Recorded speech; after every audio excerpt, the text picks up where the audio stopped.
पुलवामाचा बदला घेतला।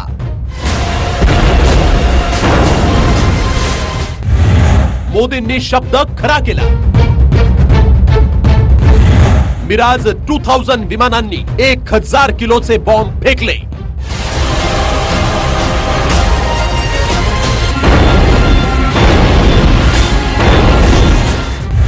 चौदा तारखेला हल्ला, 14 दिवसांनीच महाबदला। आज सकाळपासून एकूणच काय काय घडलेलं आहे। 3:30 वाजता भारतीय वायुसेनेनं हा हल्ला केल्यानंतर काय काय घडलं ते आता नव्यानं जोडल्या गेलेल्या आपल्या प्रेक्षकांना आपण पुन्हा एकदा सांगूयात। यातल्या सगळ्यात महत्त्वाच्या गोष्टी। भारताचा पाकवर एअर स्ट्राईक। पाक व्याप्त काश्मीरातील दहशतवादी तळ उद्ध्वस्त। भारतीय हवाई दलाकडून बॉम्ब हल्ला।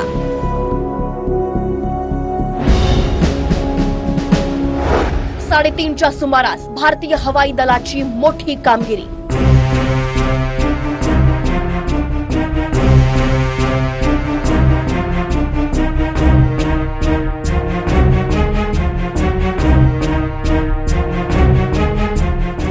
पुलवामा हल्ल्यानंतर भारतीय हवाई दलानं त्याचा बदला घेतलाय। गाढ झोपेत असणाऱ्या पाकिस्तानमध्ये 3:30च्या सुमारास भारतीय हवाई दलानं हल्ला केला।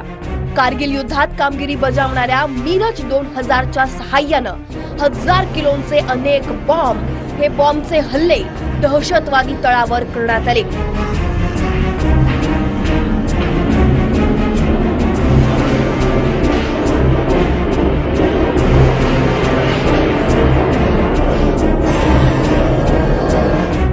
भारतीय सैन्याच्या सूत्रांनुसार हवाई दलाच्या विमानांनी बालाकोटमध्ये 3:45 सुमारास पहिला हल्ला केला।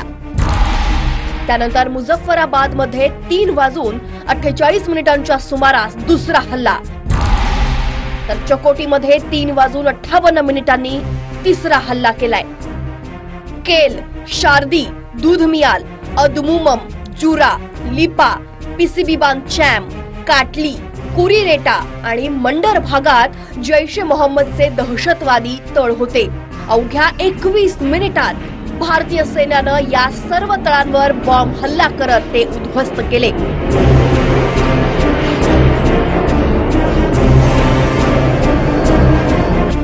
बालाकोट आणि मुझफ्फराबाद जवळील अनेक दहशतवादी तळ उद्ध्वस्त करण्यात आले। पाकिस्तानमधील 40 किलोमीटर आत घुसले होते। त्यानंतर भारतीय हवाई दलाच्या विमानांचा पाठलाग करणाऱ्या पाकच्या F-16 लाही माघारी फिरवण्यात आलं। प्रणित मोरे, TV9 मराठी, मुंबई। पाकिस्तानने केलेल्या हल्ल्याचा हादरा थेट पाकिस्तानच्या संसदेमध्ये बसला। पाक संसदेतील सर्वपक्षीय खासदारांनी पंतप्रधान इम्रान खानवर ठोस पावलं उचलण्यासाठी दबाव टाकण्यास सुरुवात केली आहे। भारताच्या या हल्ल्यानं हडबडलेल्या पाकिस्ताननं आता युनायटेड नेशन्सकडे धाव घेतलेली आहे। तसंच ऑर्गनायझेशन ऑफ इस्लामिक कोऑपरेशनला देखील पाकिस्तान गळ घालणार आहे। पण भारतानं पाकिस्तानला असं काही घेरलेलं आहे की पाकिस्तानला कुठल्याही प्रकारचा उत्तर या ठिकाणी देता येत नाहीये। भारताच्या हल्ल्यानंतर पाकिस्तानची पळापळ, युनायटेड नेशन्स मध्ये घेतली धाव। भारताच्या कारवाईची देणार माहिती, ऑर्गनायझेशन ऑफ इस्लामिक कोऑपरेशनलाही गळ। भारताच्या विरोधात पुन्हा काढला गळा। घाबरलेल्या पाकिस्तानची दारोदारी धाव। आगळी करणारा कुरापतीखोर पाकिस्तान दणके बसल्याशिवाय वटणीवर येत नाही, हा नेहमीचा अनुभव यावेळीही खरा ठरला। भारतानं पाकिस्तानातला दहशतवाद्यांचा तळ उद्ध्वस्त केला आणि नेहमीप्रमाणे पाकिस्ताननं युनायटेड नेशन्स मध्ये धाव घेतली। पण तिथेही पाकिस्तानला दिलासा मिळण्याची शक्यता नाही, कारण पुलवामा हल्ल्याचा जगातल्या सर्व देशांनी निषेध केला होता। भारत जे पाऊल उचलेल त्याला पाठिंबा असेल असं रशिया, अमेरिका आणि इस्रायल, फ्रान्स या देशांनी स्पष्ट केलं होतं। दहशतवाद्यांचे तळ जमीनदोस्त केल्यानं पाकिस्तानचा तिळपापड झालाय। उरी हल्ल्यानंतर भारतानं सर्जिकल स्ट्राईक केला होता, त्यावेळीही जगभरातल्या देशांनी भारताची पाठराखण केली होती। या सर्व अनुभवामुळे आता पाकिस्ताननं ऑर्गनायझेशन ऑफ इस्लामिक कोऑपरेशन कडे जाऊन रडगाणं सुरू केलं. भारताला ऑर्गनायझेशन ऑफ इस्लामिक कोऑपरेशन मध्ये प्रवेश देऊ नका अशी विनवणी पाकिस्तानने केली आहे. ऑर्गनायझेशन ऑफ इस्लामिक कोऑपरेशन मध्ये जगातले 50 पेक्षा जास्त देश आहेत. ऑर्गनायझेशन ऑफ इस्लामिक कोऑपरेशनच्या कॉन्फरन्समध्ये भारत पहिल्यांदा सहभागी होतोय. परराष्ट्र मंत्री सुषमा स्वराज या भारताचं प्रतिनिधित्व करणार आहेत. तिथे भारताकडून लखतर वेशीवर टांगली जाण्याची भीती असल्यानं पाकिस्ताननं भारताला प्रवेश देऊ नका अशी आरोळी ठोकायला सुरुवात केली आहे. काही दिवसांपासून पाकिस्तानची आंतरराष्ट्रीय पातळीवर कोंडी केली होती. पाकिस्तानचे सौदी अरेबियासोबत मित्रत्वाचे संबंध आहेत, पण सौदी अरेबियाचे प्रिन्स मोहम्मद बिन सलमान भारताच्याही दौऱ्यावर आले. या दौऱ्यात त्यांनी भारतीयांसोबत संबंध दृढ करण्यावर भर दिला. भारत आणि सौदी अरेबियात होणारा व्यापार हा पाकिस्तान आणि सौदी अरेबियातल्या व्यापारापेक्षा 17 पट जास्त आहे. यावरून भारत आणि सौदी अरेबियातले संबंध किती मजबूत आहेत हे लक्षात येतं. यावरून पाकिस्तानची पोटदुखी सुरूच आहे. त्यात भर पडली ती भारतीय हवाई दलाच्या हल्ल्याची. मात्र दहशतवादाला पाठिंबा देणारा पाकिस्तान आता एकाकी पडलाय. जगासमोर पाकिस्तानचा बुरखा अनेक वेळा फाटलाय. त्यामुळे आता पाकिस्तानला त्यांनी केलेल्या पापाची फळं भोगावी लागणारच आहेत. Bureau report, TV9 Marathi, Mumbai. भारतीय हवाई दलानं पीओके मध्ये केलेल्या कारवाईनंतर पाकिस्ताननं कंगावा सुरू केलेला आहे. मात्र जैश ए मोहम्मदचे तळ उद्ध्वस्त करणं हाच उद्देश होता आणि जैश ए मोहम्मदचे अतिरेकी पुन्हा एकदा भारतामध्ये कारवाई करण्याच्या उद्देशानं आत घुसण्याच्या प्रयत्नात होते आणि म्हणूनच हा हल्ला करण्यात आला असं भारताचे परराष्ट्र सचिव विजय गोखले यांनी सांगितलंय. On the 14th of February 2019, a suicide terror attack was conducted by a Pakistan-based terrorist organization, the Jaish-e-Mohammed, leading to the martyrdom of 40 brave jawans of the CRPF. The Jaish-e-Mohammed has been active in Pakistan for the last 2 decades, and it is led by Masood Azhar with its headquarters in Bahawalpur. This organization, which is proscribed by the United Nations, has been responsible for a series of terrorist attacks, including on the Indian Parliament in December 2001 and the Pathankot Air Base in January 2016. Information regarding the location of training camps in Pakistan and in Pakistan-occupied Jammu and Kashmir has been provided to Pakistan from time to time. Pakistan, however, denies their existence. The existence of such massive training facilities capable of training hundreds of jihadis could not have functioned without the knowledge of the Pakistan authorities. India has been repeatedly urging Pakistan to take action against the Jaish-e-Mohammed to prevent jihadis from being trained and armed inside Pakistan. Pakistan has taken no concrete action to dismantle the infrastructure of terrorism on its soil. Credible intelligence was received that the Jaish-e-Mohammed was attempting other suicide terror attacks in various parts of the country, and the Fidaiyin jihadis were being trained for this purpose. In the face of imminent danger, a preemptive strike became absolutely necessary. In an intelligence-led operation in the early hours of today, India struck the biggest training camp of the Jaish-e-Mohammed in Balakot. In this operation, a very large number of Jaish-e-Mohammed terrorists, trainers, senior commanders, and groups of jihadis who were being trained for Fidaiyin action were eliminated. This facility at Balakot was headed by Maulana Yusuf Azhar, alias Ustad Ghori, the brother-in-law of Masood Azhar, chief of the JEM. The government of India is firmly and resolutely committed to taking all necessary measures to fight the menace of terrorism. Hence, this non-military preemptive action was specifically targeted at the Jaish-e-Mohammed camp. The selection of the target was also conditioned by our desire to avoid civilian casualties. The facility is located in thick पाकिस्तानच्या परराष्ट्र मंत्र्यांनी पुन्हा एकदा भारताला धमकी दिलेली आहे। याआधी त्यांनी पत्रकार परिषद घेतली आणि पत्रकार परिषदेमध्ये सुद्धा भारतावर आम्ही याचा सूड घेऊ अशा प्रकारची भाषा त्यांनी वापरलेली होती।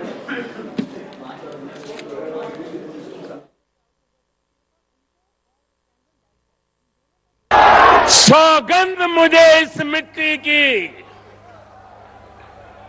सौगंध मुझे इस मिट्टी की, मैं देश नहीं मिटने दूंगा।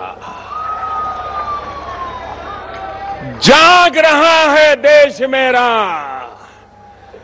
जाग रहा है देश मेरा, हर भारतवासी जीतेगा।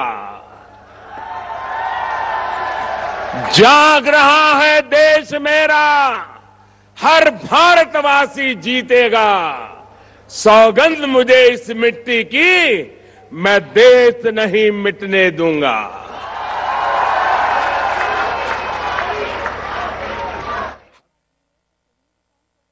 देशवासियों, हमें फिर से दोहराना है और खुद को याद दिलाना है। हमें फिर से दोहराना है और खुद को याद दिलाना है। न भटकेंगे, न अटकेंगे, कुछ भी हो, हम देश नहीं मिटने देंगे। सौगंध मुझे इस मिट्टी की, मैं देश नहीं मिटने दूंगा, मैं देश नहीं रुकने दूंगा, मैं देश नहीं झुकने दूंगा। मारांना खूप मोठी कारवाई भारतानं आज पीओके मध्ये केली आहे आणि दहशतवादी तळ जे आहेत ते उद्ध्वस्त केलेले आहेत। पाकिस्तानमध्ये सध्या दाणादाण उडालेली आहे। या चर्चेमध्ये आपल्या सोबत आहेत काँग्रेसचे प्रवक्ते डॉक्टर राजू वाघमारे, भाजपच्या प्रवक्त्या डॉक्टर कांताताई नलावडे, राष्ट्रवादी काँग्रेसचे आमदार आणि प्रवक्त्या विद्याताई चव्हाण, मेजर जनरल निवृत्त शशिकांत पित्रे पुण्यावरून आपल्या सोबत आहेत, तसंच नागपूरवरून निवृत्त कर्नल अभय पटवर्धन, राजन फडके निवृत्त कर्नल आपल्या सोबत आपल्या स्टुडिओमध्ये आहेत, निवृत्त विंग कमांडर अनिल सिंगा आणि निवृत्त मेजर विनय देगावकर आपल्या सोबत या चर्चेमध्ये सहभागी आहेत। सर्व मान्यवरांचं स्वागत। आज खूप मोठा दिवस आहे कांताताई, आपल्या देशासाठी देखील खूप मोठी कारवाई आतापर्यंतची ही पीओके मध्ये करण्यात आलेली आहे। आणखी एक महत्त्वाचं म्हणजे पुलवामा हल्ल्यामधल्या शहीदांसाठी एक मोठी श्रद्धांजली, ती जखम अजूनही भळभळतीये। त्याचबरोबर कंदाहार विमान अपहरण प्रकरण, ती देखील जखम तेवढीच ताजी होती, त्यावर देखील फुंकर बसली आजच्या कारवाईला। हो नक्कीच निखिला, आणि आपण जर पाहिलं तर आजचा दिवस त्या दृष्टीने महत्त्वाचा आहे। आज विदा सावरकरांची म्हणजे स्मरण दिवस आजचा आहे आणि या दिवशी आपण म्हणजे पुलवामाच्या हल्ल्याचा बदला आपल्या वायुदलाने घेतलेला आहे। आपल्या वायुदलाच्या म्हणजे सैन्याचं जवानांचं मी मनपूर्वक अभिनंदन करते की त्यांनी हे जे धाडसी कृत्य केलेलं आहे। आपण पाहिलं की पुलवामामध्ये जे म्हणजे मारले गेले सीआरपीएफचे जवान, त्यांच्या कुटुंबियांची सुद्धा ही मनस्वी इच्छा होती ने पूर्ण देशवासियांची ही मनापासून इच्छा होती की याचा हल्ला त्वरित म्हणजे ताबडतोब याचा बदला घेतला पाहिजे। प्रत्येक नागरिक म्हणजे अगदी पेटून उठला होता की यांना आपण धडा शिकवला पाहिजे पाकिस्तानला, आणि मला असं वाटतं 14 दिवसातच आपल्या या वायुसेनेने हा बदला घेतलेला आहे। आणि तो जैश ए मोहम्मद आहे त्याच्याच म्हणजे तळावर की जे ट्रेनर आहेत, अनेक त्यांचे मोठे अधिकारी सुद्धा त्याच्यामध्ये मारले गेलेत। 21 मिनिटांमध्ये 300 त्यांचे सर्व ते अधिकारी त्यांना मारले गेले। मला असं वाटतं की दहशतवाद्यांना पाकिस्तानला तर म्हणजे हा धक्काच आहे। आता ते हडबडून नक्कीच गेले असतील, त्यांनी भारताला इतकं कमकुवत समजू नये। पूर्ण भारत देश अशा वेळेला एक आहे, एक संघ आहे आणि हीच एकतेची भावना पुलवामा हल्ल्यानंतर आपल्या देशामध्ये दिसली होती। डॉक्टर राजू वाघमारे, अर्थात राहुल गांधींनी म्हटलं होतं की सरकारनं कोणताही निर्णय घ्यावा, आम्ही त्यांच्या सोबत असू, आणि हेच एक बळ होतं सरकारसाठी देखील कुठलीही पुढे कारवाई करण्यासाठी। नाही, नक्कीच देशावर ज्यावेळी अशा प्रकारचे प्रसंग घडतात त्यावेळी देशातील सर्वांनी एकत्र येऊन जे सरकार आहे त्याच्या पाठीमागे उभं राहायचं असतं आणि त्यांना बळ द्यायचं असतं की जेणेकरून देशावर आलेलं जे संकट आहे किंवा देशाला जे शेजारचे देश पाकिस्तान ज्या पद्धतीने देशाला टेररिस्ट अटॅक करून घाबरवण्याचा प्रयत्न करतात, आपल्या देशातील जवानांचं आहुती घेतात, त्यांना धडा शिकवणं हे देशाचं काम आहे। आणि भारतीय वायुदलाने ते काम आणि सैन्याने ते काम अगदी उत्कृष्टरित्या पार पाडलेलं आहे आणि खरोखरच या वायुदलाचं आणि सैन्याचं अभिनंदन करावं तेवढं कमीच आहे. कारण ज्या पद्धतीने त्यांनी हा अटॅक केला आणि या पुलवामाचा आणि याच्या अगोदर झालेल्या पठाणकोट आणि उरी या सगळ्या हल्ल्याचा जो बदला आपण घेतलेला आहे. पण मला तर वाटतं ही तर सुरुवात आहे. पुढच्या आता पाकिस्तान काय करते ते बघणं एक गरजेचं ठरणार आहे. कारण त्यांच्या पंतप्रधानांनी सांगितलंय की आम्ही रिटालिएट करू. तर याच्यावर पूर्ण विचारांती निर्णय देशाने घ्यावा आणि देशाच्या बरोबर जो निर्णय घेईल त्याबरोबर काँग्रेस पक्ष नेहमीच असणार. निश्चितच मला असं वाटतं की मुंबईपासून अगदी आपण बघितलं पुलवामापर्यंत तर इतके अतिरेकी अटॅक्स आपल्यावरती झालेले आहेत आणि ह्या कारवाया सतत चालू होत्या आणि निश्चितच आजचा जो हवाई दलाने जो पराक्रम केलेला आहे त्याला सॅल्यूट केला पाहिजे की आमचे जे जवान मारले गेले होते आणि इतके मला असं वाटतं प्रत्येक भारतीयाच्या मनामध्ये आज चीड होती, संताप होता की हे काय चाललेलं आहे. आपल्याकडे जी आर्मी आहे तिचा आपण वापर करणार आहोत की नाही. कारण आता प्रत्येक जण मुंबईवर पण आता आपण बघतोय की लोकल ट्रेनमध्ये काही हल्ला होऊ शकतो. म्हणजे अशा अतिरेकी कारवाया आपण इतक्या सहन केल्या आहेत की सहनशीलतेची परिसीमा आपण गाठली होती आणि आता बस अभी नाही किंवा बस और हमला हम लही सह सकते असे म्हणण्याची वेळ आली होती. आणि निश्चितच आजची जी कारवाई झाली आहे तिचं आपण स्वागत केलं पाहिजे आणि देशाचं पाठीमागे सगळ्यांनी एकत्र उभं राहायला पाहिजे आणि प्रत्येक जण देशातला नागरिक हा सैनिक आहे. मग कुठलेही अतिरेकी आले आणि घुसले तरी आम्ही त्यांना घुसू देणार नाही आणि प्रत्येकाकडे आपण संशयित नजरेने बघितलं पाहिजे की कोण लोकल ट्रेन मध्ये खास करून लोकांनी सुद्धा तेवढंच अलर्ट राहायला कोण काय करते ते अलर्ट राहून आपण काम केलं. निवृत्त मेजर जनरल शशिकांत पित्रे सर आपल्यासोबत आहेत. पित्रे सर, खूप मोठी कारवाई आतापर्यंतची भारतानं ही केलेली आहे. म्हणजे 65ची लढाई असो किंवा 71ची लढाई असो, मात्र त्यानंतर भारतानं इतकं मोठं पाऊल कधीच उचललं नव्हतं. मात्र गरजेचं होतं अशा प्रकारे पाऊल उचलणं.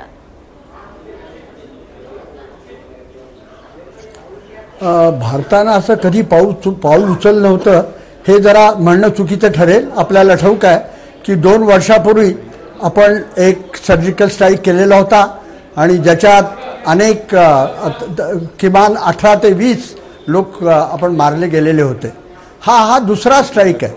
सगळ्यात मला प्रथम असं वाटतं की आपण असं म्हणू नये की सगळं संपलंय.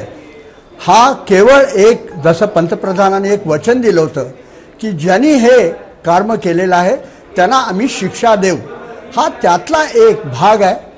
असे अनेक वेगवेगळ्या प्रकारचे पर्याय आपल्याकडे होते, त्यापैकी हा पर्याय आपण शोधून काढलेला आहे. असे नवनवीन पर्याय शोधत राहायला लागेल. कारण आपणच आता पाकिस्तानचं ऐकलेलं आहे की ही सुरुवात आहे. आता पाकिस्तान काय करते ते पाहायचं आहे. आणि आपण हेही ऐकलंय की पाकिस्तान संपूर्ण संभ्रम आहे. वेगवेगळी अशा प्रकारे विधानं येत आहेत. दुपारी त्यांनी विधान केलं होतं की हल्ला झालेलाच नाही आहे आमच्या इथं. कुणी ते म्हणले आम्ही आमचे सगळे जे वर्तमान पत्रकार आहेत त्यांना आम्ही घेऊन जाणार आहोत. आणि आत्ताच आपण ऐकलं की परराष्ट्र मंत्री म्हणतात की आम्ही त्याचं प्रत्युत्तर देऊ. म्हणजे काय करायचं हे त्यांना ठाऊक नाही आहे. परंतु हे लक्षात घेतलं पाहिजे की पाकिस्तानच्या जवळ जे पर्याय आहेत प्रत्युत्तर देण्यासाठी ते अत्यंत मर्यादित आहेत. त्यांना कुठलाही मिलिटरी पर्याय म्हणजे कुठलाही लष्करी पर्याय त्यांच्यासमोर असणं अवघड आहे. कारण कुठलंही युद्ध करणं त्यांना फार अवघड आहे. त्यामुळं त्यांना पुन्हा आंतरराष्ट्रीय जे राजनैतिक लोक आहेत त्यांच्याकडे जाऊन आपल्यावर दबाव आणायला चालू केलं पाहिजे. अभय मिटवर्धन सर, आतापर्यंत ज्यावेळेला आपल्या विदेश सचिवांनी जी पत्रकार परिषद घेतली, जी माहिती मीडियाला सांगितली, त्यामुळे त्यांनी म्हटलं की आत्मसुरक्षेसाठी आम्ही हा हल्ला केलेला आहे, हा आमचा हक्क आहे, मात्र हा नॉन मिलिटरी ऍक्शन आहे असं देखील त्यांनी भारतानं म्हटलेलं आहे. याचा नेमका काय अर्थ? अगदी बरोबर आहे. नॉन मिलिटरी ॲक्शनचा अर्थ असा होतो की भारताने हा हल्ला त्यांच्या दहशतवादी तळांवर केलेला आहे. याच्यामध्ये कोलॅटरल डॅमेज कुठल्याही प्रकारचं झालेलं नाही. म्हणजे कुठल्याही प्रकारच्या सिव्हिलियन पॉप्युलेशनला याचा फटका बसलेला नाही आहे. कुठल्याही सिव्हिलियन पॉप्युलेशनची याच्यामध्ये हानी झालेली नाही आहे. हे भारत म्हणतो आहे. पाकिस्तान तर म्हणतो आहे की आमचं काही झालंच नाही आहे. त्यांच्या टी व्हीवर जे काही फोटो दाखवतात आहेत त्याच्यामध्ये जंगलातल्या उखडलेल्या जमिनी दाखवतात आहेत आणि त्याच जमिनी उद्या ते तेथील विदेशी राजदूतांना आणि तिथल्या विदेशी पत्रकारांना दाखवतील, जसं मागच्या स्ट्राईकच्या वेळेला त्यांनी केलं होतं. त्याच्यामुळे पाकिस्तानच्या या उलट्या बोंबा चालूच राहतील आहे. आताच तुम्ही सांगितलं की पाकिस्तान ऑर्गनायझेशन ऑफ इस्लामिक कॉन्फरन्समध्ये जाणार आहे, तर ते कदाचित तिथे भारताला सदस्यत्व देऊ नका हे म्हणता हे सुद्धा म्हणतील की सुषमा स्वराजला उद्घाटनाला बोलवू नका, नाहीतर आम्ही तुमच्यावर बहिष्कार टाकू. एक गोष्ट मात्र खरी आहे की पाकिस्तानमध्ये सगळेजण देशाच्या बाजूने उभे राहतात. आपल्या इथे जेव्हा पुलवामाच्या नंतर बोलायला सुरुवात झाली होती तेव्हा क्रिकेटपटूंमध्ये आणि BCCIमध्येच भांडणं चालू झाली होती की आपण मॅच खेळावी नाही खेळावी, 2 पॉईंट मिळवावे, 2 पॉईंट गमवावे, काय करावं. आपल्या इथे पैसा जास्त महत्त्वाचा आहे, देशप्रेम कमी महत्त्वाचं आहे असं मला वाटतं. पण असं झालं नाही पाहिजे, कारण पाकिस्तानला जो धडा शिकवायचा आहे तो आपण शिकवलेला आहे. याच्यानंतर पाकिस्तान रिटॅलिएट करेल यामध्ये शंकाच नाही आहे. पण तो कुठे रिटॅलिएट करेल हे मात्र आपल्याला अजूनही माहिती नाही आहे. जसं आपण सरप्राईज दिलेला आहे तसं ते सुद्धा सरप्राईज देतील आणि आपल्यावर हल्ला करतील. कुठल्या प्रकारचा हल्ला होईल, वायुदलांनी हल्ला होईल, नौदलाच्या थ्रू कुठल्या बंदरावर हल्ला होईल, आतमध्ये हल्ला होईल, काश्मीरमध्ये हल्ला होईल की इतरत्र भारतात हल्ला होईल, हे अजून सगळं गुलदस्त्यामध्ये आहे. आपण एक गोष्ट लक्षात ठेवली पाहिजे, पुलवामाच्या अटॅकनंतर असद मसूर आणि सलालुद्दीन हे दोघं जण जे आहेत, म्हणजे काश्मीर लिबरेशन फ्रंटचा सलालुद्दीन ज्यांनी नंतर हिजबुल मुजाहिदीन काढलं आणि जैश ए मोहम्मदचा म्होरक्या, या दोघांच्या तिथे भेटी झालेल्या आहेत. त्याच्या या भेटींमधनं हे मला जाणवतं की जैश ए मोहम्मदकडे फॉरेन टेररिस्ट जास्त आहेत, लोकल टेररिस्ट म्हणजे काश्मीरी टेररिस्ट कमी आहेत, आणि हिजबुल मुजाहिदीनकडे काश्मीरी टेररिस्ट जास्त आहेत आणि लोकल टेररिस्ट कमी आहेत, फॉरेन टेररिस्ट कमी आहेत. त्याच्यामुळे या दोघांचा जर संगम झाला तर जास्तीत जास्त फॉरेन टेररिस्ट जैश ए मोहम्मदकडनं आणि जास्तीत जास्त काश्मीरी टेररिस्ट हिजबुल मुजाहिदीनकडनं असं येऊन आपल्या इथे ते जिहादाचा हैदोस माजवू शकतात. त्यांना आपल्या इथले स्लीपर सेल्स आणि जे जयचंद आहेत त्यांनी जर मदत केली तर भारतात इतरत्रही याचा उद्रेक होऊ शकतो, हे आपण लक्षात ठेवलं पाहिजे. त्यामुळे सतत सतर्क राहणं पुढचे 3-4 महिने आपल्याला अतिशय आवश्यक आहे. नक्कीच. आणि हा हल्ला करताना किंवा या सगळ्याचं प्लॅनिंग करताना भारतानं हे देखील तेवढंच लक्षात घेतलेलं असणार. अनिल सर, आपके पास आना चाहूंगी. यहाँ पर सिर्फ इमरान खान ने भी बोला था कि रिटेलिएट करेंगे हम, और आज पाकिस्तान से जो पत्रकार परिषद हुई थी, PC हुई थी, उसमें भी उन्होंने कहा है कि हम इसका उत्तर देंगे. तो आपको क्या लगता है कि फिर से एक वायुसेना की ओर से ही इस तरह से कुछ हमला किया जाएगा, जिस तरह से इंडिया ने किया, भारत ने जो किया वही पाकिस्तान करेगा? देखिए, हमारी वायुसेना, आर्मी और नेवी बहुत ही प्रोफेशनल फोर्सेस हैं. इमरान खान कुछ भी कहें, वो रिटेलिएट करना मांगते हैं, रिटेलिएट करें, लेकिन हमारी फौजें बहुत ज़्यादा सक्षम हैं, उनकी फौजों से बहुत ज़्यादा सक्षम है. अभी जो हमारा जो एयर स्ट्राइक्स हुआ उसमें उनके रडार हमारे जहाज़ों को पकड़ ही नहीं पाए, लेकिन मैं आपको अश्योर करता हूं कि उनकी तरफ से अगर हमला होगा तो हमारे रडार्स, हमारे फाइटर एयरक्राफ्ट्स और हमारी मिसाइलें उनको वहीं ध्वस्त कर देंगी. जी. तो मुझे पूरी उम्मीद है कि हम उनको बढ़ चढ़ के जवाब देंगे. वो एक बार कोशिश करके तो देखें इस तरफ.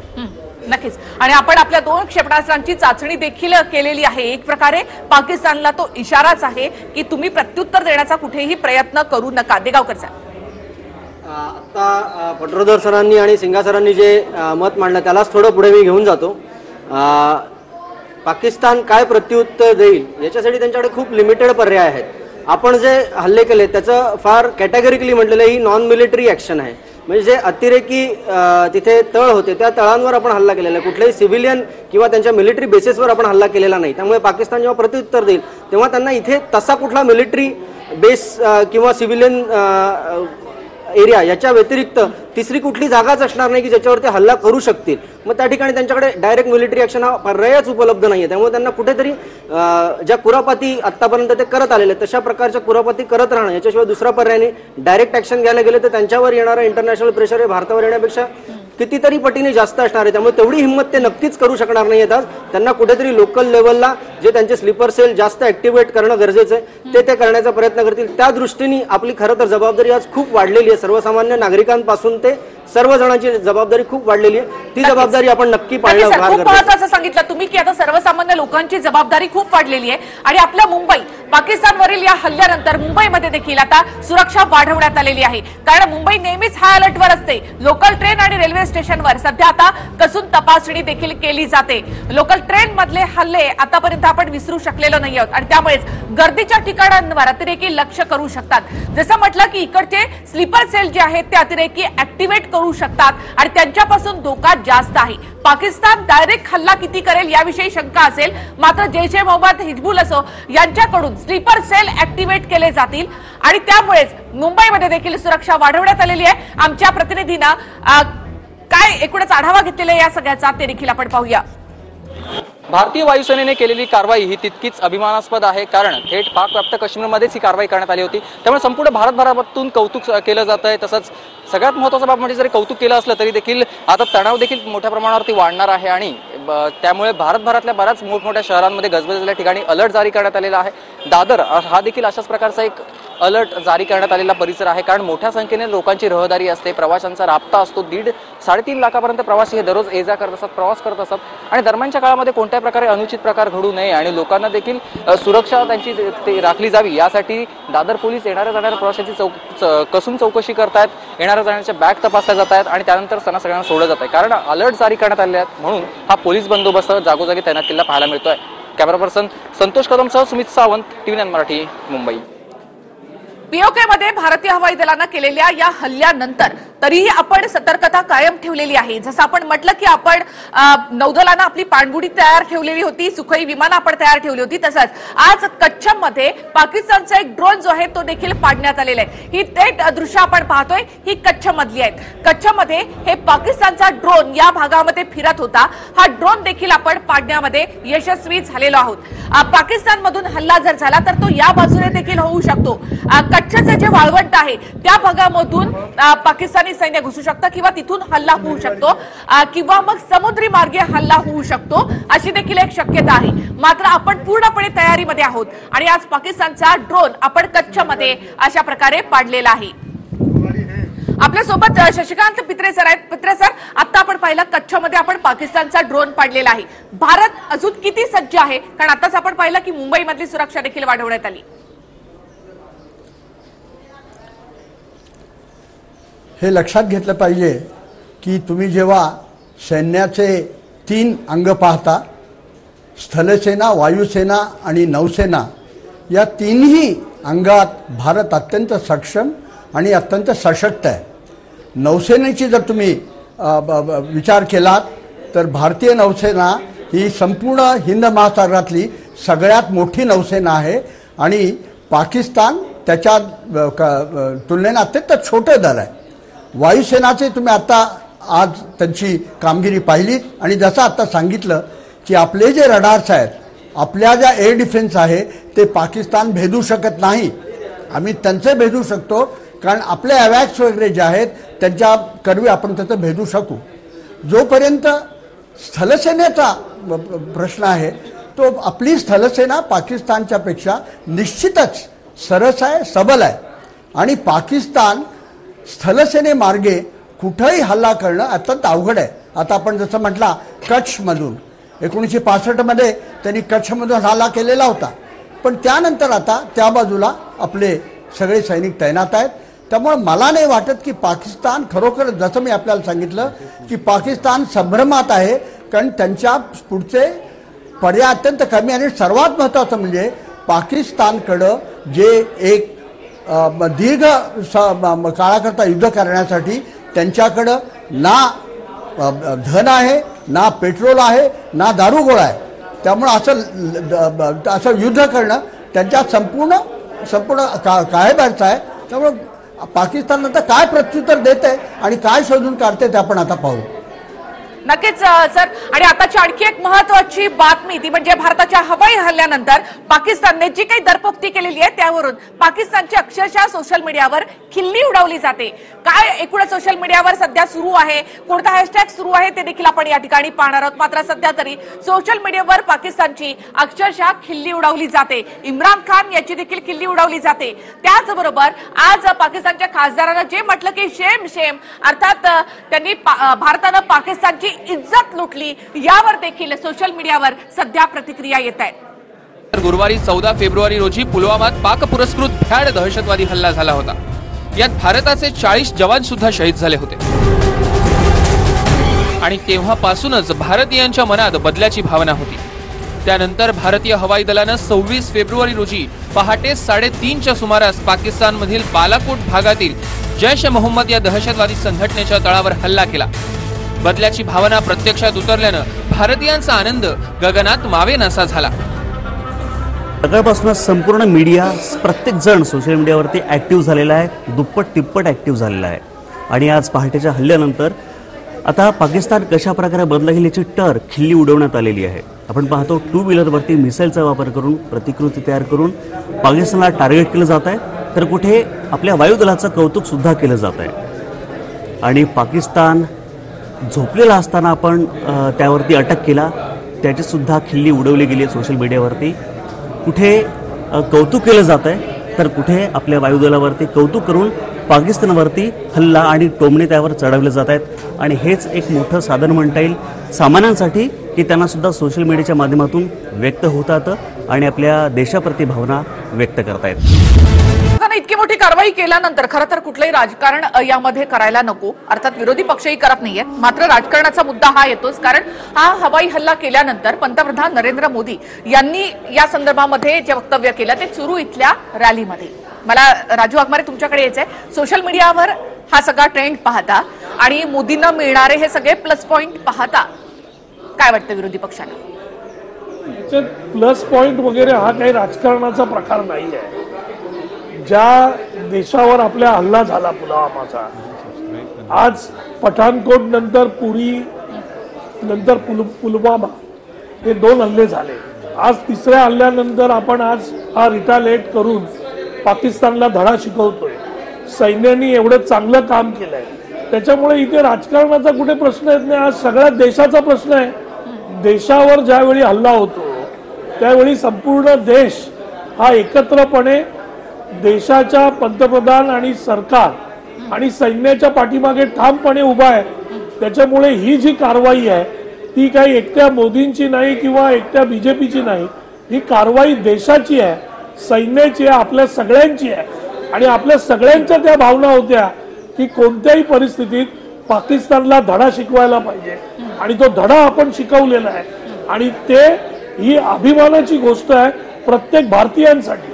त्याच्यामुळे याच्यात राजकारणाचा प्रश्न नाही, हा प्रत्येकाच्या आनंदाचा दिवस. आता निवडणुकीला अवघे 2 ते 3 महिने या ठिकाणी राहिलेत. अगदी 4-5 दिवसांमध्ये आता इलेक्शनची घोषणा देखील होऊन जाईल आणि त्यामुळे विचारते, मला सुद्धा यामध्ये काही राजकारण करायचं नाहीये. मात्र विद्याताई येते, कांताताई येते तुमच्याकडे. आधी विद्याताईंना बोलू देत. विद्याताई, या सगळ्यामध्ये कुठेतरी पुन्हा एकदा जनमत हे भाजप मोदींच्या बाजूने जाताना दिसते. नाही, मला निखिल या ठिकाणी असं सांगायचंय की हे जे झालं 14 तारखेला हा जो हल्ला झाला RDX करून ती गाडी जी सैनिकांच्या याच्यावर, त्याच्यामुळे हे सगळं झालेलं आहे. कारण त्याला आपली सहनशीलता पणाला लागली होती आणि त्याचं उत्तर देणं, मग ते कुठलंही सरकार असतं, कुठलाही प्राईम मिनिस्टर असतं तर ते दिलंच असतं. त्यामुळे तिथे कुठलंही राजकारण आणायचं नाहीये. आणि आता जे तू मला प्रश्न विचारला की निवडणुकांच्या बाबतीत, तर निवडणुकांमध्ये मागील 5 वर्षाचा आढावा घेऊनच लोक मतं देणार आहेत. आणि हे जे हल्ले होत आहेत त्याच्यामध्ये आपण पण हुरळून जायचं कारण नाहीये, कारण आपण महात्मा गांधीजींचा आपला देश आहे. आपण कोणावरही कधी अटॅक करायला जात नाहीये. पण जेव्हा आमच्या देशामध्ये घुसून अतिरेकी हल्ले केले जातात, मुंबईपर्यंत येऊन हल्ले केले जातात, तेव्हा एकदा तरी कद्दीतरी उत्तर देणं आवश्यक होतं. आणि ते आपण आज आपल्या वायुसेनेने खूप चांगल्या प्रकारे दिलेलं आहे. परंतु हे आपण जे आता बघतोय सोशल मीडियाच्या द्वारे पाकिस्तानची खिल्ली उडवणं किंवा त्यांना कमी लेखणं, तर हे असे प्रकार मला असं वाटतं आपण करता कामा नये. आपण कधीही आपला बॅलन्स ढळता कामा नये. आपण सैन्याच्या बाजूने, आपण भारतीय म्हणून सगळेजण एक आहोत. जाती धर्म आपण कोणीही मानत नाही. आपल्याला सर्वात मोठा धर्म म्हणजे आपले सैनिक जे शहीद झालेले त्यांचं जे काय आपण सगळं आतापर्यंत चॅनल्सवर सगळं बघितलं आणि अक्षरशः डोळ्यात पाणी आलेलं आहे की सैनिकांचं जे बलिदान झालेलं आहे ते वाया जाता कामा नये. कुठेतरी पाकिस्तान आपल्या ज्या खोड्या काढतंय त्या खोड्या थांबवण्याचा आपला हा प्रयत्न आहे. आपल्याला आपण कुठेही सिव्हिलियन्सवर पाकिस्तानचे अटॅक केलेला नाहीये. त्यामुळे हे सगळ्यात महत्वाचं आहे. आणि अंतर्गत जे राजकारण आहे त्याच्यामध्ये जे काही सरकारने कामं केलेले आहेत त्याच्यावरती सरकारला मतदान होणार आहे. नक्कीच विद्यार्थी, अर्थात पुलवामामध्ये हल्ला झाला त्यानंतर सगळ्यांनीच हीच प्रतिक्रिया व्यक्त केली होती. मात्र त्यानंतर 2च दिवसानंतर वेगवेगळ्या राजकीय प्रतिक्रिया देखील आलेल्या होत्या आणि त्यामुळेच मी हा प्रश्न तुम्हाला विचारला होता. जी कांताताई. नाही, खरं म्हणजे निखिलला आजचा दिवस असा आहे. राजू वाघमारे आणि विद्याताईंनी जे सांगितलं त्याच्याशी मी सहमत आहे की आपण म्हणजे ज्या पद्धतीने काश्मीर आपल्या खोड्या काढतोय, आपण पाहिलं की उरीच्या नंतर आपण सर्जिकल स्ट्राईक केला. आता पुलवामा 14 म्हणजे दिवसापूर्वीच त्यांनी ज्या पद्धतीने म्हणजे नकळतपणे अचानक म्हणजे बसवर आपल्या CRPFच्या जवानांवर त्यांनी हल्ला केला आणि एका वेळेला आपले 40-42 त्याच्यामध्ये ते सैनिक मारले गेले आणि त्याची कुठेतरी चीड, कुठेतरी राग हा होता. आणि जसं आपण आता पाहिलं की मिलिटरीमधलेच आपले सारे म्हणजे जे अधिकारी आहेत आणि या ठिकाणी त्यांची वक्तव्य आपण ऐकली की तिन्ही दले आपली इतकी सक्षम आहेत की त्यामुळे पाकिस्तानी कितीही प्रयत्न आता म्हणजे केला तरी सुद्धा म्हणजे त्यांची डाळ शिजणार नाही. परंतु याच्यामध्ये नरेंद्र मोदीजी या देशाचे आता पंतप्रधान पदावर आहेत, ते सेनापती आहेत. म्हणजे हा जरी भाग असला तरी सुद्धा हा सर्व देशवासियांचा विजय आहे आणि सर्व देशवासियांच्या मनातलं हे उट्ट या आपल्या वायुदलाने काढलेलं आहे. आणि त्यामुळे आता राजकीय विचार किंवा राजकारणाचा किंवा निवडणुकांचा याच्याशी जोडू नये असं मला सुद्धा प्रामाणिकपणे वाटतं. नक्कीच हा जो काही आपण एअर स्ट्राईक केलेला आहे त्यानंतर जे काही प्रत्यक्षदर्शी आहेत त्यांनी देखील या संदर्भात काही म्हटलंय ते देखील आपण ऐकूया. माहौल बन गया तो लोगों ने सोचा शायद कुछ नागानी आफत है. तो जिस वक्त लोगों ने जहाजों की आवाज सुनी, लोगों की सोच में आया कि ये जंग का माहौल गर्म हो चुका है, इसलिए लोग घरों से बाहर आए, लोगों के दिलों में खौफ हरास फैल गया. तो इसलिए हम सरकार से ये अपील करते हैं कि यहाँ जो बॉर्डर एरियाज के लोग हैं तो अगर इनको निकाला जाए तो निकालने से यहाँ 2 दिन रखा जाएगा, यहाँ तो 2 दिन के बाद यहाँ से भूखा ही वापस उनको लौटाया जाता है. इसलिए सरकार से हम अपील करते हैं कि यहाँ रिहायशी बैंकर दिए जाएं और घरों के नजदीक बैंकर दिए जाएं, राहत की सांस लोग ले सकें. ये तो 2-4 गांव आते हैं सर, ये फेंसिंग के उस साइड में पड़ते हैं. तो यहाँ रात को जब ये आवाज हमने सुनी लगभग 3:30 बजे के करीब, तो लोग डर के मारे घर से बाहर निकल आए. तो देखा ये जहाज घूम रहे थे. तो ऐसा सब नहीं होना चाहिए. अगर कुछ होना है तो एक ही बार हो जाए. बार बार यहाँ लोग तंग आ चुके हैं क्योंकि यहाँ हर माहौल इस वक्त लोगों के दिलों में है सर. बिल्कुल डर रहे हैं लोग, क्या पता किस वक्त फायर चल जाए. लोग बार बार यहाँ जख्मी होते हैं सर. बार बार ऐसा नहीं होना चाहिए. अगर होना है तो एक बार ही हो जाए तो बेहतर अच्छा है. तो यहाँ लोग डरे हुए हैं. पहले भी सरकार ने बोला बैंकर देंगे, मतलब बॉर्डर के लोगों को अभी तक किसी ने दिए नहीं. पीओके मधल्या लोकांच्या या प्रतिक्रिया आहेत आणि त्यांचं असं म्हणणं आहे की विमानं या ठिकाणी घिरट्या घालत होती, काही लोक या ठिकाणी जखमी झालेले आहेत. देगावकर सर, तुम्हाला असं वाटतं की हा जो काही पीओकेचा भाग आहे त्या ठिकाणी असे रहिवासी अशी वस्ती आहे त्या ठिकाणी आणि त्याच ठिकाणी दहशतवादी कॅम्प देखील होती? आता जे सैन्याने स्टेटमेंट सकाळी दिलं आणि अदरवाईज सुद्धा ते जे ट्रेनिंग कॅम्प होते ते सर्व आयसोलेटेड लोकेशन मध्ये होते. त्यामुळे कुठल्याही प्रकारे सिव्हिलियन्सला कुठल्याही प्रकारे डायरेक्ट त्रास होईल अशा प्रकारे कुठेही अटॅक झालेले नव्हते. अगदी लेझर गाइडेड वेपन्स असल्यामुळे ते कुठेही वेडेवाकडे जाण्याची तितकीशी शक्यता नव्हती. असं असताना हे जे यांचं स्टेटमेंट आहे ते थोडंसं त्यांना घरचा आहेर दिल्यासारखं आहे. त्यांना नुसती विमानावरनं गिरट्या घालायला लागली तरी सुद्धा भीती वाटते. तर भारतीय लोकांनी इतके वर्ष त्यांचे बॉम्ब हल्ले झेलले, आपल्या लोकांची परिस्थिती काय झाली असेल त्या मानसिकतेचा त्या सर्वसामान्य पाकिस्तानी लोकांनी विचार करावा आणि त्यांना त्यांच्या राज्यकर्त्यांना त्यांना त्यांच्या सैन्याला त्यांनी घरचा आहेर आत्ता जसा दिलाय तसा रेग्युलरली देत राहणं गरजेचं आहे. की आम्हाला नुसती विमानं उडाली तरी सुद्धा भीती वाटते. तिथे त्या लोकांचं काय होत असेल तर कृपया करून तुम्ही आमच्याकडनं आमच्या देशाचा वापर करून जो दहशतवाद पसरवताय तो पसरवू नका असा त्यांनी जर डायरेक्टली किंवा इनडायरेक्टली संदेश दिला तर जास्त योग्य होईल असं मला वाटतं. जी अनिल सिंघा सर, आगे क्या करेगा भारत? जी अभी भारत को इंतज़ार नहीं करना चाहिए.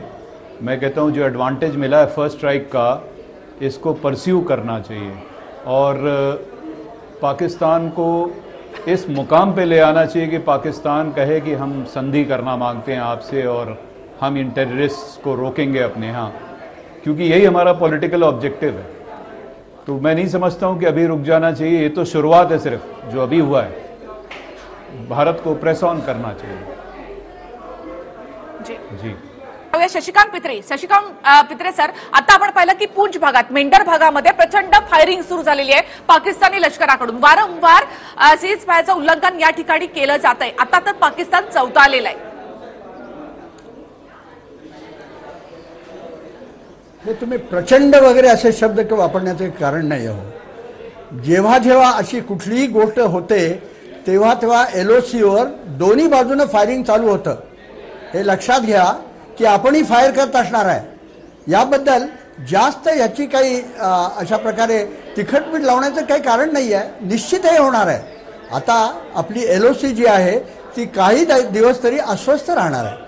हा सीजफायर जो आहे त्याच्यातून दोन्ही बाजूला गोळीबार होणार आहे आणि हे लक्षात घ्यावा की जेव्हा पाकिस्तान गोळीबार करतो तेव्हा आपणही त्याचं अत्यंत उत्तम प्रकारे प्रत्युत्तर देतो, याबद्दल काही प्रश्न नाही आहे। आणि जेव्हा जेव्हा कुठल्याही आपल्या कॅज्युअलिटीज होतात तेव्हा तेव्हा आपण त्यांच्याही कॅज्युअलिटी करतो, तेव्हा हा सीज फायर जो आहे हे अपेक्षित आहे आणि हे आता काही दिवस चालत राहणार आहे। नक्कीच विद्यार्थी, तुम्हाला असं वाटतं की भारत पाकिस्तान यांच्यामध्ये आणखी तणाव वाढू शकतो यामुळे? नाही, निश्चितच तणाव तर वाढण्याची शक्यता आहे, कारण ज्या आपण जसं त्यांच्यावरती त्यांच्या अतिरेकी अड्डे उद्ध्वस्त केलेत, खरं तर पाकिस्तानने हे सगळं स्वतः करायला पाहिजे होतं की अतिरेकी अड्डे उद्ध्वस्त करणं हे पाकिस्तानचं काम होतं, परंतु इतक्या वर्षात त्यांनी त्याच्याकडे दुर्लक्ष केलंय किंवा किंबहुना त्यांनीच हे अतिरेकी घुसवून आपल्या मुंबईपर्यंत घुसवून हे प्रकार वारंवार केलेले आहेत। आणि त्यामुळे आता आपल्याला जे काय आहे ते फेस करणं आणि नागरिकांनी कणखर राहणं आणि प्रत्येक म्हणजे लोकल ट्रेनचं मी खास करून मुंबईचं सांगते की पोलीस फोर्स अमित शाह इतने सालों तक इस गांव में सिर्फ खंभा पहुंचा था, घर घर में बिजली पहुंचाने का काम ये भारतीय जनता पार्टी की नरेंद्र मोदी,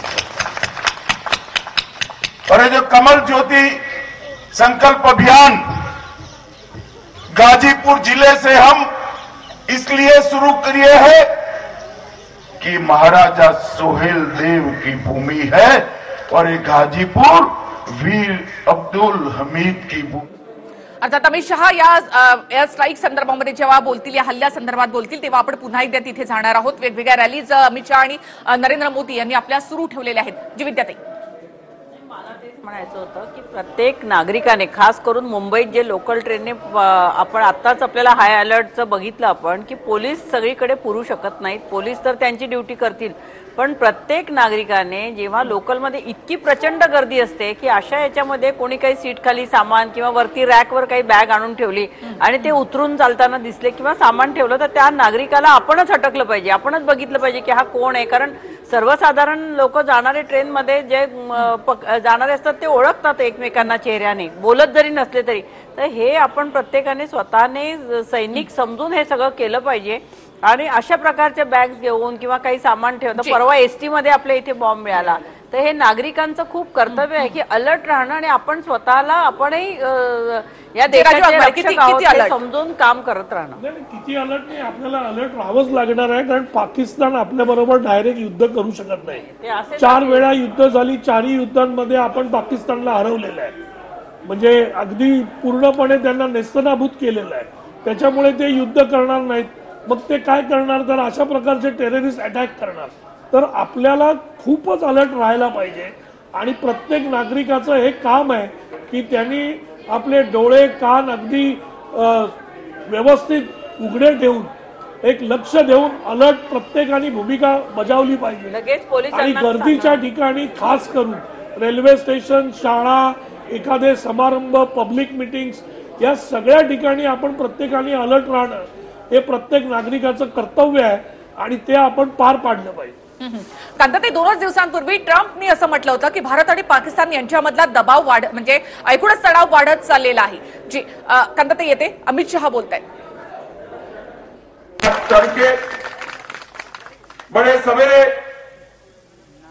3:45 बजे हमारी एयरफोर्स के वीर जवानों ने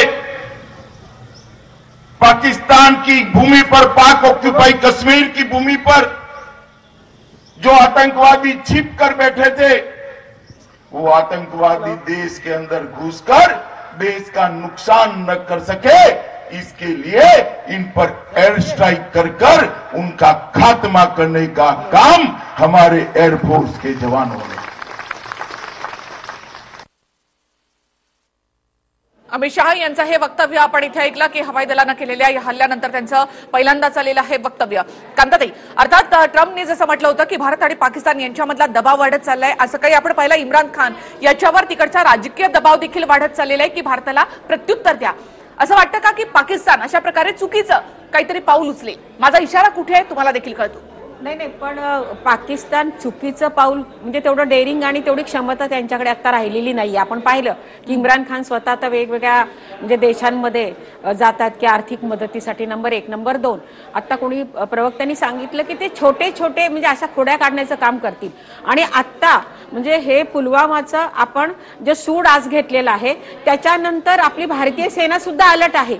म्हणजे ज्या सगळ्या सीमा आहेत त्या आपण पूर्णपणे तटबंदी त्याची चांगली केलेली आहे. आणि जसं आता सांगितलं गेले की आपल्याकडून सुद्धा त्यांच्यावर ते 100% सीजफायर होत असेल. आणि मुंबईमध्ये विशेषतः सकाळी सूचना आलेल्या आहेत. मग रेल्वे स्टेशन्स असतील, गर्दीचे ठिकाण असतील, म्हणजे सर्वांना सांगितलं की तुम्ही सतर्क राहा. आणि पोलिसांची मुंबई ही अतिरेक्यांच्या नेहमीच हिटली संवेदनशील हे शहर असल्यामुळे की इथे एका वेळेला आपण 26/11चाही पाहिलेला होता आणि त्यामुळं पूर्णपणे अलर्ट. परंतु म्हणजे आपण सर्वसामान्य नागरिकांनी सुद्धा कसं अलर्ट राहिलं पाहिजे हे सुद्धा आपलं सुद्धा कर्तव्य. आर्मी ऑफिसर्सना मला सगळ्यांना विचारायचंय. मला सगळ्यात आधी अभय पटवर्धन सर तुमच्याकडे येते. माझा इशारा कुठे होता? कारण पाकिस्तानच्याच एका मंत्र्यानेही म्हटलं होतं किंवा त्यांच्या आता त्यांनी कुरेशीने जी पत्रकार परिषद घेतली त्याही मध्ये त्यांनी म्हटलं होतं की पाकिस्तान हा ॲटॉमिक पॉवर स्टेट आहे. म्हणजे त्यांचा इशारा हा सगळ्याच वेळेला आमच्याकडे अणुबॉम्ब आहे ही भीती घालण्यासाठी नेहमीच असतो. तुम्हाला असं वाटतं का इम्रान खान याच्यावर वाढता दबाव आणि आता एकूणच पाकिस्तान मधली परिस्थिती पाहता पाकिस्तान असं काही पाऊल उचले? पटवर्धन सर. अजिबात उचलणार नाही.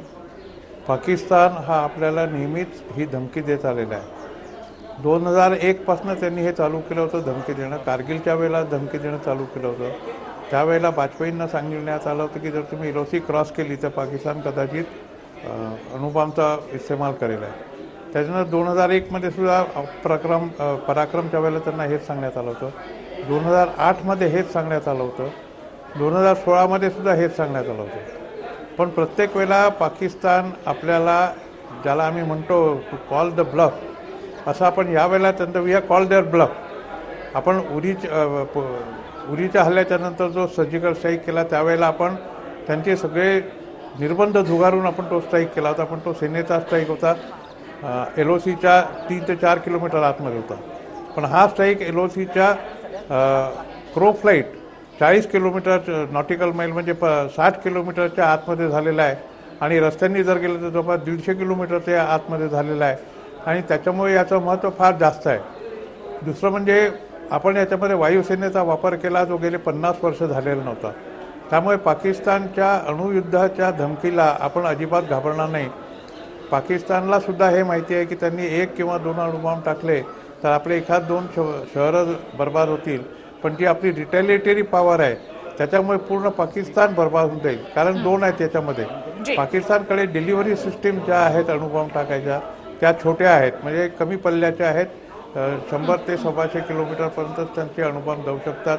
जे आमच्या बॅटल ग्रुप्सवर येतात ते लढाईच्या याच्यामध्ये जातात. आपल्याकडे 4000 आणखी एक महत्त्वाची बातमी आपल्याकडे आहे की भारतीय सीमेवर पाकिस्तानचा बेछूट गोळीबार या ठिकाणी सुरू आहे. पूंछ भागात पाकिस्तानकडून अखंडपणे गोळीबार सध्या सुरू आहे. मेंढर सेक्टरमध्ये पाक जवानांकडून शस्त्रसंधी तोडण्यात आलेली आहे. राजौरी या भागामध्ये सुद्धा सध्या पाकच्या जवानांचा गोळीबार सुरू आहे. पूंछ आणि राजौरी या भागामध्ये सध्या आपण पाहतोय की पाक जवानांचा गोळीबार या ठिकाणी सुरू आहे. भारतीय जवानांकडून देखील चोख प्रत्युत्तर या ठिकाणी दिलं जात आहे. भारतीय सीमेवर पाकिस्तानचा हा बेछूट असा गोळीबार सुरू आहे.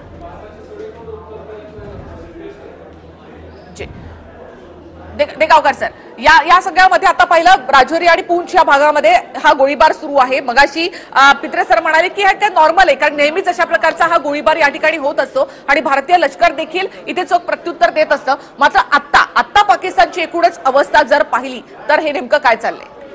ॲब्सोल्युटली. हा राजौरी पूंछ एरिया म्हटलं की थोडंसं मी माझ्या सर्व्हिसमध्ये मागे जातो, कारण माझा फार ऑलमोस्ट अर्धी सर्व्हिस माझी तिकडेच गेलेली होती.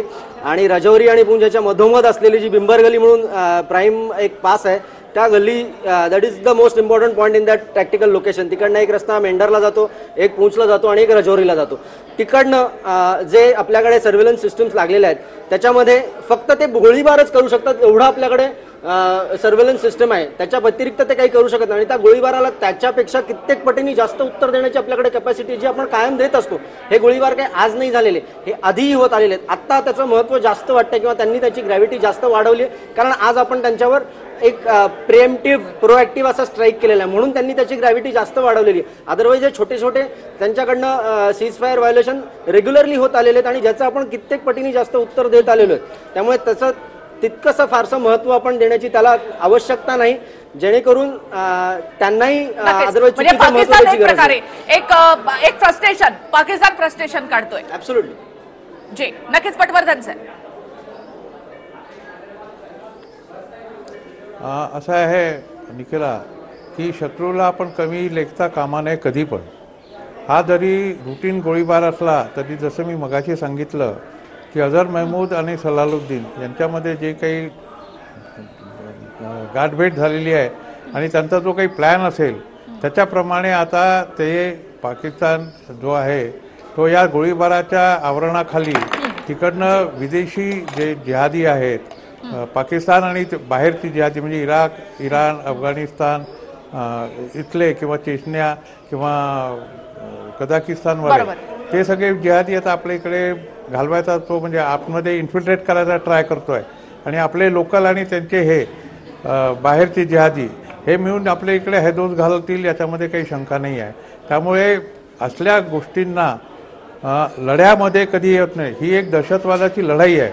आज आपण एक चकमक जिंकलेलो, त्यांनी दुसऱ्या चकमकीची सुरुवात केलेली आहे.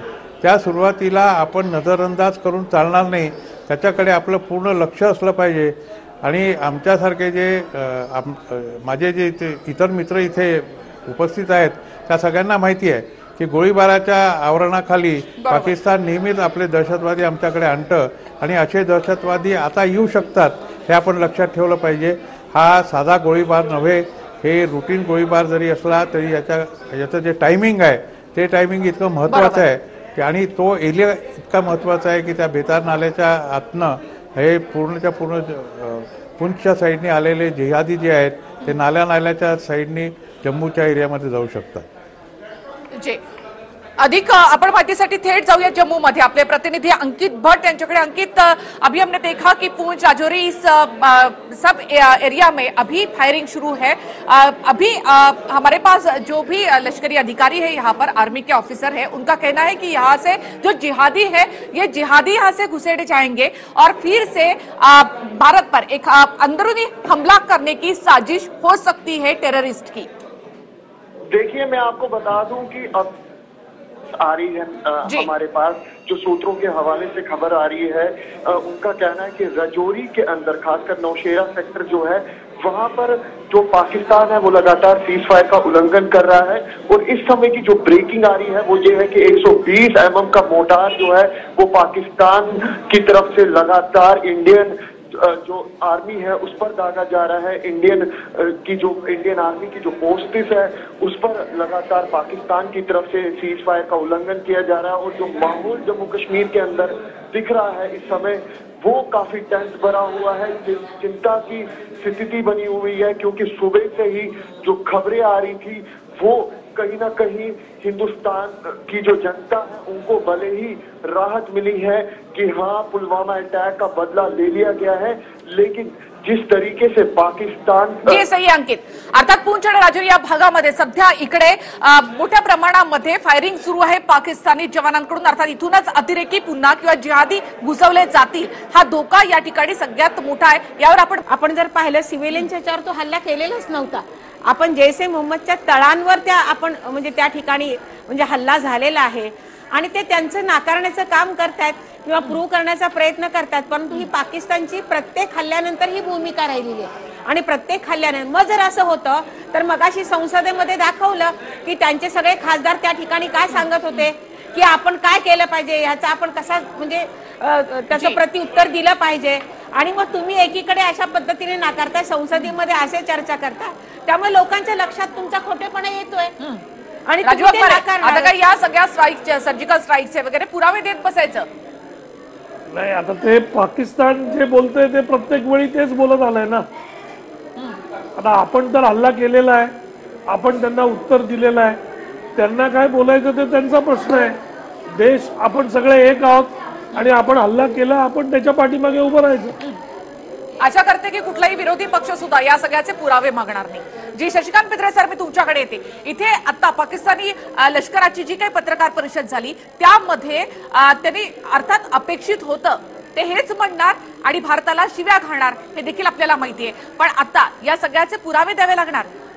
तिथले असलेले दहशतवादी कॅम्प हे पाकिस्तानसाठी कधीच दहशतवादी नव्हते, ते त्यांच्यासाठी सर्वसामान्य नागरिकच होते. ते कधीच मान्य करणार नाहीत की ते दहशतवादी होते.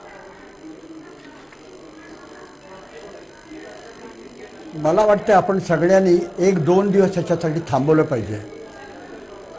1-2-3 दिवसात याची सगळ्या ज्या संपूर्ण जे मिराजनं सगळी जी चित्रे घेतलेली आहेत, फिल्म घेतलेली आहे ती बाहेर येईल आणि त्याच्यातून नंतर कळेल की खरोखरच किती डॅमेज झालेला आहे. याच्यात प्रश्नच नाही आहे की आता ते सांगतायत की एकही माणूस मेलेला नाही आहे, एकही जनाजा नाही आहे, एकही प्रेत नाही आहे. या गोष्टी ज्या आहेत त्या जेव्हा ते सांगतात तेव्हा त्यांच्या दृष्टीनं त्या अत्यंत कन्व्हिन्सिंग असाव्यात, पण आपल्याला जास्तीत जास्त पुरावा मिळत जातील. आपल्याला ठाऊक आहे की पाकिस्तान कारगिलमध्ये संपूर्ण युद्ध झाल्याबरोबर सुद्धा ते म्हणत होते आमचे लोक नव्हतेच, आम्ही ते म्हटले की आम्ही ही प्रेत घेऊन जाणार नाही. ही त्यांची मनोविकार आहे, त्यांची अवस्था आहे. तेव्हा आपण ह्याच्यासाठी आपण थांबलं पाहिजे. माझंही मत आहे की 300, 350, 400 गेले अशा मोठमोठ्या आपण फिगर्स सांगू नयेत. आपल्याला 1-2-3 दिवसात जास्त पुरावे मिळतील, त्यानंतर आपण याबद्दल जास्त बोलू पुरावे देखील द्यावे लागणार, जसे सर्जिकल स्ट्राईकच्या वेळेला आपण दिले होते. अभय पटवर्धन सर, आज सकाळी ज्या वेळेला पाकिस्तानी विदेश मंत्र्यांची एक पत्रकार परिषद झाली, कुरेश यांची पत्रकार परिषद होती, त्यामध्ये त्यांनी स्पष्टपणे सांगितलं इथे डॅमेज झालेलं आहे, एवढं सगळं झालं, मी तुम्हाला तिथे घेऊन जातो, आम्ही UN मध्ये आवाज उठवणार. आणि त्यानंतर आलेली ही पाकच्या लष्कराची ही पत्रकार परिषद, दोन्ही पत्रकार परिषदांमध्ये खूपच तफावत आहे. इथे लष्करी अधिकारी मान्य करायला तयार नाहीत की भारताचा वायुसेनेनं तिथे हल्ला केला आणि त्यामध्ये काही माणसं मारली गेली.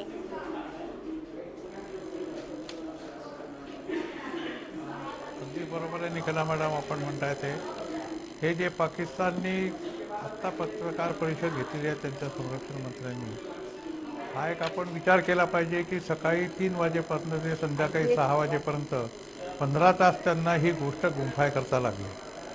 त्या गोष्टीचे जे त्यांनी काही व्हिडिओ आपल्याला दाखवलेले आहेत ते तयार करायला त्यांना 15 तास पुरेसे होतात. आपण जर त्यांनी आपल्या मीडियामध्ये दाखवलेला किंवा त्यांच्या मीडियामध्ये दाखवलेला जो काही प्रकार त्यांनी दाखवलेला आहे की हा बंजर जमिनीमध्ये म्हणजे पडीक जमिनीमध्ये किंवा जंगलातल्या जमिनीमध्ये हे बॉम्ब पडलेले आहेत, तिथे कुठेही प्रकारचं हे नाही येतं. तर तुम्ही पाहिलं तर ते म्हणजे खोदलेलं किंवा बुलडोझरनी खोदल्यासारखं ते दिसतं. तर बॉम्बचा स्फोट अशा प्रकारे होत नाही. ज्यावेळेला बॉम्ब पडतो त्यावेळेला 1.5 ते 2 फुटाचा गड्डा नाही पडत कधी. एवढा मोठा 1000 किलोचा बॉम्ब जर पडला जमिनीवर तर तिथे कमीत कमी 20 ते 22 फुटाचा क्रेटर तयार होईल आहे आणि त्याच्यानंतर तिथे जो काही विध्वंस व्हायचा असेल तो होईल. आता जर तो विध्वंस झाला त्याच्या आजूबाजूची झाडं अजिबात त्याच्यामध्ये कुठल्याही प्रकारचा कटलेली झाडं पडलेली झाडं अशी काही दिसत नाही आहेत. त्यामुळे पाकिस्तानचा हा अतिशय खोटा आरोप आहे की आपण बंजर जमिनीवर टाकलं. दुसरी गोष्ट म्हणजे अशी आहे की प्रत्येकाने लक्षात ठेवलं पाहिजे आणि पाकिस्तान जेव्हा राजदूतांना आणि बाकीच्या लोकांना तिथे घेऊन जाईल त्यावेळेला आपल्याला कळेल की आपली मिराज विमानं जेव्हा जातात तेव्हा त्यांचे जिथे ते बॉम्ब टाकतात त्याचं 8 फिगर कोऑर्डिनेट त्यांच्या स्क्रीनवर येतं आणि ते स्क्रीनवर आल्यानंतर ते कॅमेऱ्यामध्ये कॅप्चर होतं. ज्या वेळेला पाकिस्तान हा एरिया हा फलाना एरिया ए आहे म्हणून दाखवेल आणि तो ए नसताना मिराजच्या फोटोंमध्ये तो बी म्हणून आलेला असेल, त्यावेळेला 8 फिगर कोऑर्डिनेटमध्ये हे स्पष्ट होईल. कारण प्रत्येक मिराज विमानामध्ये फ्रान्सने ही सिस्टीम टाकलेली आहे की फोटो आल्यानंतर त्याच्यावर टायमिंग येतात, त्याच्यावर डेट येते, त्याच्यावर कोऑर्डिनेट्स येतात. नक्कीच. त्याच्यामुळे हल्ल्याचे पूर्ण पुरावे आपल्या बरोबर असतील, आपल्याकडे असतील. बोलला तर तो आंतरराष्ट्रीय पातळीवर नक्कीच आंतरराष्ट्रीय पातळीवर हे पुरावे आपल्याला सादर करता येतील. जसे सर्जिकल स्ट्राईकच्या वेळेला आपण अशाच प्रकारचे पुरावे दिले होते की कशा प्रकारे आम्ही तिथल्या दहशतवादी तळांवर हल्ला केला आणि ते तळ उद्ध्वस्त केले. आज हा व्हिडिओ तुम्हाला आवडला असेल तर असे आणखी व्हिडिओ पाहण्यासाठी TV9चं YouTube चॅनल सबस्क्राईब करा, बेल बटन दाबा